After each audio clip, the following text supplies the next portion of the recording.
अम्मा इतनी मोटी क्यों हूँ। क्या हर ईद पर आपका मनपसंद जोड़ा सिर्फ इसलिए अलमारी में रह जाता है क्योंकि वो टाइट हो गया होता है? क्या आप भी उन मखसूस रिश्तेदारों और दोस्तों के तंज भरे जुमलों से थक चुकी हैं जो ईद की खुशियों में आपके वज़न का जिक्र छेड़ देते हैं? थोड़ा कम खाया करो, अब तो फिटनेस पर ध्यान दो, ये रंग तुम पर जचता नहीं। ये वो कड़वे अल्फाज हैं जो किसी भी लड़की का दिल तोड़ने के लिए काफ़ी होते हैं। अगर आप भी हर साल यही सोचती हैं कि काश इस रमज़ान में ख़ुद को बदल पाती, तो ये कहानी सिर्फ़ आपके लिए है। ये कहानी है मायरा की, जिसने लोगों की बातों को अपनी कमज़ोरी नहीं बल्कि अपनी ताकत बनाया और एक ऐसे सफ़र का आगाज़ किया जिसने सबको हैरान कर दिया। मायरा, जो अभी सिर्फ 19 साल की थी, अपने बढ़ते हुए वज़न की वजह से अक्सर तन्हाई पसंद हो गई थी। जब भी कोई शादी या तकरीब आती या ईद आती तो उसे खुशी से ज़्यादा इस बात का डर होता कि लोग उसे देखकर क्या कहेंगे। उसके कानों में हमेशा लोगों के वही पुराने तंज गूंजते रहते थे कि इतनी प्यारी शक्ल है, काश थोड़ी पतली होती।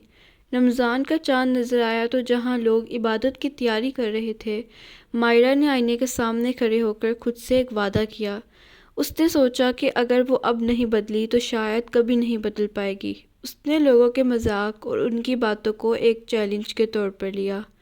रमज़ान शुरू होते ही मायरा ने अपना पूरा रूटीन बदल दिया। उसने सहरी में ऑयल से बड़े पराठों को छोड़कर दही, अंडे की सफ़ेदी और जौ यानी कि ओट्स का इंतखाब किया। इफ्तार के वक़्त जब दस्तरख्वान पकौड़ों और समोसों से भरा होता, मायरा सिर्फ़ एक खजूर और पानी से अपना रोज़ा खोलती। उसने मीठे शरबतों की जगह सादी लस्सी या नींबू पानी का इस्तेमाल किया। रात को जब सब सो जाते, वो नमाज तरावी के बाद थोड़ी देर घर में एक वॉक करती ताकि उसका मेटाबॉलिज्म तेज़ रहे। शुरू के 10 दिन बहुत मुश्किल थे, भूख भी लगती और लोग भी उकसाते, लेकिन मायरा के जहन में वो तंज भरे जुमले थे जो उसे रुकने नहीं देते थे।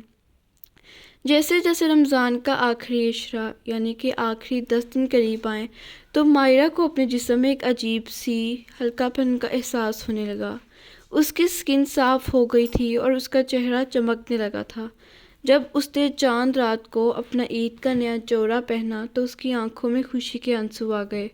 वो ड्रेस जो 1 महीने पहले दर्जी ने कहा था कि थोड़ी टाइट होगी, कह कर दिया था, अब उसे बिल्कुल परफेक्ट फिट आ रहा था। ईद के दिन जब वही लोग उसे मिलने आए जो उसका मजाक उड़ाया करते थे, तो उनकी ज़बानें बंद हो गई। हर कोई सिर्फ एक ही सवाल पूछ रहा था कि मायरा, ये तुमने कैसे किया?